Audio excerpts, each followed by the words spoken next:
Alors, je vais commencer par insérer la barre des menus tout en haut. Normalement, dans cette version et depuis la version 2009 et ensuite la version 2010, AutoCAD, il a centralisé donc l'essentiel des menus ici dans cette icône du A. Ce qui fait, celui qui veut faire un nouveau fichier, il vient ici, ouvrir, etc., enregistrer, publier, ou bien même accéder aux options.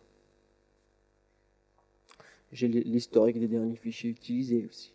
Donc tout ça me permet d'accéder à travers ce A. Mais je peux venir rappeler l'ancienne barre de menu tout simplement en venant et en cliquant sur ce petit triangle de la barre d'accès rapide. Et là-dedans, il me donne la possibilité de rajouter d'autres fonctions à cette barre. Par exemple, la fonction copier les propriétés, la fonction rendu, etc. Mais je peux venir et afficher la barre des menus. Comme ça, j'ai un accès beaucoup plus rapide des fois et énormément aussi plus de fonctions et plus de choix. Par exemple, si jamais je ne veux pas voir le ruban, je ne veux plus voir la ligne de commande, je n'ai qu'à venir sur Outils, ligne de commande, je clique. Automatiquement, il me propose, il m'avertit que je vais fermer la ligne de commande. Je peux lui dire, je suis au courant, je la ferme quand même. Bon, pour la rappeler, Outils, ligne de commande, je clique et elle est à nouveau là.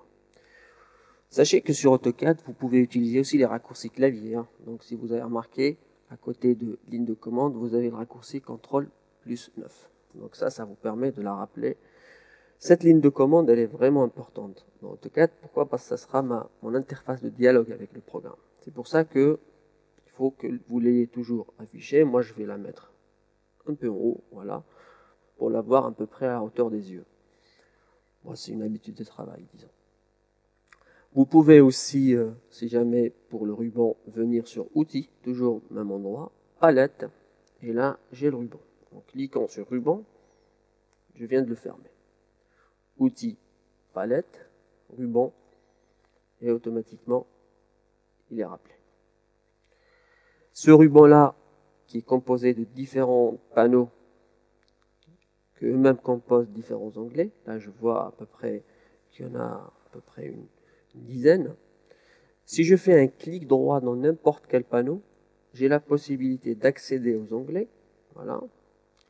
J'ai la possibilité d'accéder aussi au groupe de panneaux, au groupe de fonctions. Qu'est-ce que je fais?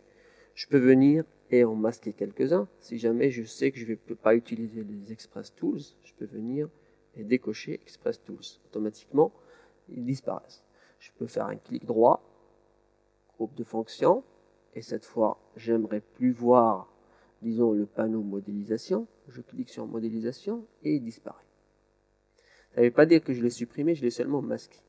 Toujours un clic droit et je le rappelle. Un clic droit et je peux rappeler dans les onglets les Express Tools. Donc tout ça pour vous dire que vous n'êtes pas obligé de garder l'ensemble des fonctions qu'AutoCAD vous propose. Donc je peux venir enlever les Express Tools, peut-être je peux venir enlever le gérer, je peux venir enlever, etc. Ce qui m'intéresse à première vue et les rappeler le moment venu. Pour le moment, je vais le laisser comme ça. Ces panneaux-là n'ont pas une position fixe et définitive.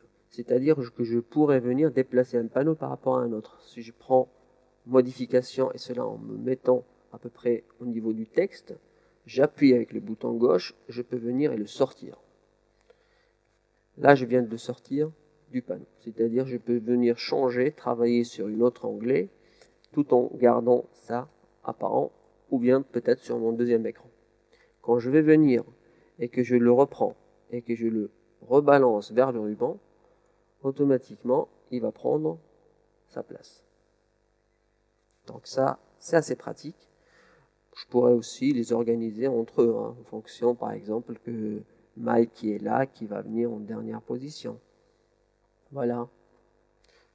Je pourrais aussi venir maintenant et régler tout ce qui est barre d'état. Pour cela, je fais un clic droit sur n'importe quelle icône. si vous remarquez, pour ceux qui ne sont pas habitués, c'est des icônes alors qu'avant c'était des textes. Quand je clique sur utiliser les icônes, automatiquement il va me remettre du texte à la place de ces icônes. Ça peut être pratique pour ceux qui débutent.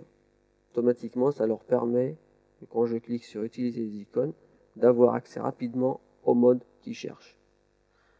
Ortho, polaire, accrochage aux objets. Je vois qu'il y a 3D accrochages aux objets. Je sais que pour ceux qui connaissent AutoCAD, ça va leur paraître bizarre. C'est un nouveau mode qui vient d'être rajouté à cette version 2011 qui permet de s'accrocher sur des faces 3D ou des arêtes de cette face 3D. C'est assez pratique. On verra ça après dans un thème spécialement consacré à ces accrochages. Maintenant, si jamais je veux venir et puis cliquer sur cette icône qui se trouve complètement en bas à droite, nettoyer l'écran, elle va me permettre tout simplement d'avoir totalement cet écran dépouillé des outils de travail. Ça, c'est pour quelqu'un qui veut travailler avec un mode un peu plus avancé en utilisant les raccourcis clavier. Les raccourcis clavier d'AutoCAD qui sont très pratiques parce qu'ils permettent d'aller vite et puis tous les utilisateurs, après un certain nombre d'années, disons, de travail sur AutoCAD, vont toujours s'habituer à travailler avec des raccourcis clavier. Ces raccourcis, je peux les trouver dans Outils personnalisés. Si je viens dans Paramètres de programme A4 PGP, en cliquant, il m'ouvre le fichier A4 PGP qui contient l'ensemble des raccourcis de l'ensemble des fonctions d'AutoCAD. Par exemple, je vois que si jamais je veux faire joindre, je peux faire un J. Comme je peux écrire tout le mot. Ça, c'est.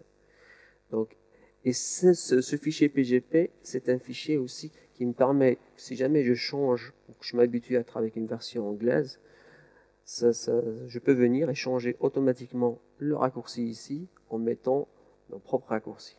C'est-à-dire, au lieu de CM, si je veux faire code d'IA, je peux faire CD, à condition que les lettres ne soient pas prises ou occupées par d'autres fonctions. Donc, ça, c'est assez pratique. Comme ça, vous avez toujours le fichier à disposition. Donc, je répète, outils personnalisés, paramètres de programme A4 PGP. Parfait.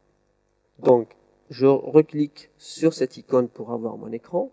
Comme je peux faire un CTRL 0, le CTRL 0 me permet d'avoir la même chose, donc de récupérer l'ensemble de mes fonctions.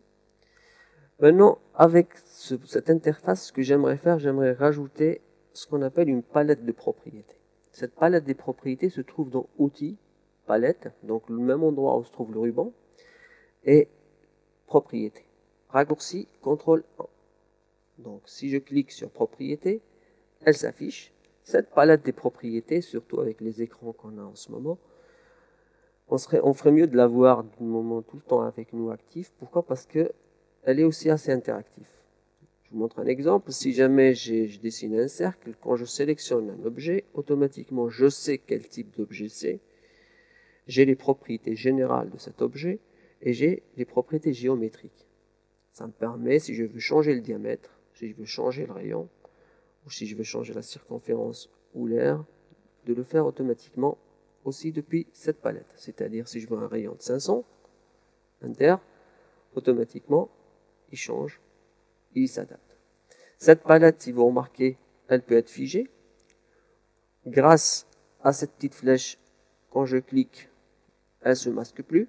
Et quand je la prends et que je la rapproche à droite ou que je la rapproche à gauche, forcément, elle s'accroche. Automatiquement, je l'ai, elle est accrochée. Si vous voulez plus d'espace, vous la ressortez. Vous faites un clic droit sur la partie droite. Donc, moi, je fais un clic droit avec la souris. Et là, je peux l'ancrer à gauche ou l'ancrer à droite. En l'ancrant à droite, elle est là. Et à chaque fois que je passe dessus, elle s'affiche. Et quand je quitte avec la souris, elle se masque. Cette palette des propriétés, on va la laisser et on va lui rajouter au fur et à mesure différentes palettes parce que maintenant, le travail sur AutoCAD s'effectue énormément avec ces outils, palettes, etc.